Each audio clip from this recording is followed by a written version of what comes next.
কলকাতা জ্বলছে। কলকাতার আনাচে কানাচে কান পাতলে একটাই কথা শোনা যাচ্ছে, উই ওয়ান্ট জাস্টিস। সদ্য ঘটে যাওয়া নারকীয় নৃশংস ধর্ষণের ঘটনা, যেটা আরজি কর মেডিকেল কলেজে ঘটেছে, গোটা দেশকে নাড়িয়ে দিয়েছে।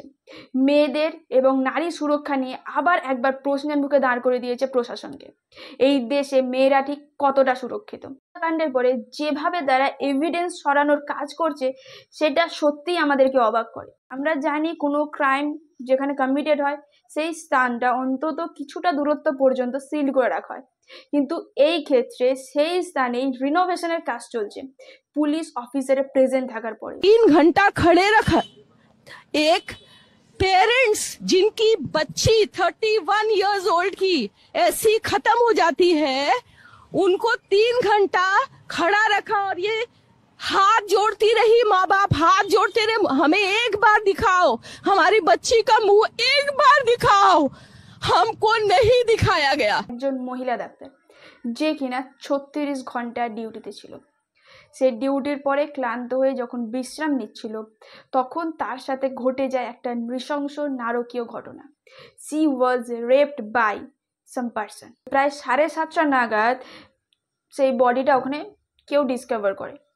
তারপরে কিন্তু তার প্যারেন্টসকে খবর দেওয়া হয়নি। প্রায় 10টার সময় কিন্তু সেই কলেজ থেকে প্যারেন্টসকে খবর দেওয়া হয়, এবং তার প্যারেন্টস যতক্ষণ হসপিটালে আসে, তারপরেও তাদেরকে 3 ঘন্টা পর্যন্ত বসিয়ে রাখা হয়েছিল তার মেয়ের একটা ঝলক দেখাবার জন্য। शरीर में कोई कपड़ा नहीं था, पैर दोनों राइट एंगल में मिला गया, राइट एंगल में एक पांव बेड के इस तरफ, एक पांव बेड के इस तरफ मिला गया। जब तक पेल्विक गर्ल नहीं टूटता है, इस तरह 2 पांव को नहीं चीरा जा सकता है। चश्मे को कूटा गया, जिसकी वजह से आंखों से खून निकल गया। गले में गला दबाकर मारा गया।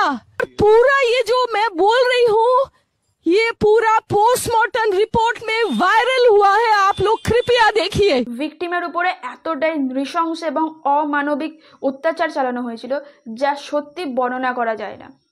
পোস্টমর্টম রিপোর্টে যেমনটা বলা হয়েছে যে bleeding from her eyes, mouth, এমনকি ভাজাইনা। ওই কলেজের প্রিন্সিপাল সন্দীপ ঘোষ প্রথমেই ভিকটিমের কোনো মেডিকেল টেস্ট না করেই বলে দিয়েছিল যে ভিকটিমের নাকি কোনো সাইকোসিস নামে মেন্টাল ইলনেস ছিল, যার জন্য সে নাকি সুইসাইড করেছে। কেন? তারা কি কাউকে আড়াল করতে চেয়েছিল? কলেজ কিন্তু প্রথম থেকে প্রত্যেকটা ঘটনাকে ধামাচাপা দেওয়ার চেষ্টা করছিল। পরে অবশ্য প্রিন্সিপাল কিন্তু ছাত্র আন্দোলনের চাপে পড়ে মানতে বাধ্য হয়েছিল যে ওটা কোনো সুইসাইড ছিল না, ওটা মার্ডার ছিল। তারপরে কিন্তু সে সেখান থেকে রিজাইন করে, কিন্তু আমরা দেখলাম রিজাইন করার মাত্র কিছু ঘন্টা পরে তাকে ক্যালকাটা মেডিকেল কলেজের প্রিন্সিপাল হিসাবে বসানো হয়, কিন্তু সেখানেও তিনি ছাত্র আন্দোলনের মুখে পড়েন। যেখানে ক্রাইমটা কমিটেড হয়েছিল সেখানে কিন্তু কোনো সিসি ক্যামেরা ছিল না, যার জন্য পুলিশ কিন্তু একটা হেডফোনের সূত্র ধরে সঞ্জয় রয় বলে একজনকে অ্যারেস্ট করে। সেই দিনকে সে সেখানে প্রেজেন্ট ছিল। অ্যারেস্ট করার পরে সে সমস্ত কিছু স্বীকার করে নেয় যে এই ঘটনার পিছনে সেই আছে। সঞ্জয় রায়। সঞ্জয় রায় কে? সঞ্জয় রায়ের সঙ্গে হাসপাতালের কিন্তু কোনো সম্পর্ক নেই, না সে কোনো ডক্টর, না নার্স, না কোনো স্টাফ। তাহলে সে হসপিটালে কিভাবে অবাধে যেতে আসতে পারে? সঞ্জয় রায় খুব স্বাভাবিক একজন সিভিক ভলেন্টিয়ার। হ্যাঁ, 2019 সালে সে একজন সিভিক ভলেন্টিয়ার হিসাবে নিযুক্ত হয়েছিল। এর আগেও একাধিকবার কিন্তু থানায় কমপ্লেন রেজিস্টার করানো হয়েছে সঞ্জয় রায়ের এগেনস্টে। লালবাজার থানায় একজন মহিলা কমপ্লেন লিখিয়েছিলেন যে সঞ্জয় রায় তাকে বাই মোবাইল হ্যারেস করছে। এমনকি সেখানকার নার্স, হসপিটালের নার্স, স্টাফ বা লেডিস ডক্টরের সাথে সঞ্জয় রায় বারবার কিন্তু মিসবিহেভ করেছে।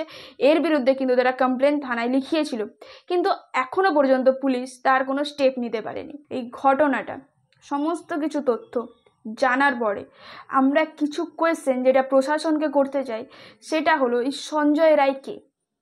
যার সাথে কোনো হসপিটালে কানেকশন ছিল না, সে কিভাবে একটা হসপিটালে অত রাতে অবাধে যাতায়াত করতে পারে? তথ্য থেকে জানা যায় যে সঞ্জয় রায় তার একার পক্ষে এতটা নৃশংসভাবে হত্যা করা সম্ভব নয়। তাহলে আরও কেউ কি ওখানে ছিল? কাকে আড়াল করার চেষ্টা করছে হসপিটাল কর্তৃপক্ষ? কেন এত তাড়াতাড়ি যেখানে ক্রাইমটা কমিটেড হয়েছিল সেই প্লেসটা ভেঙে রেনোভেশনের কাজ শুরু করা হলো?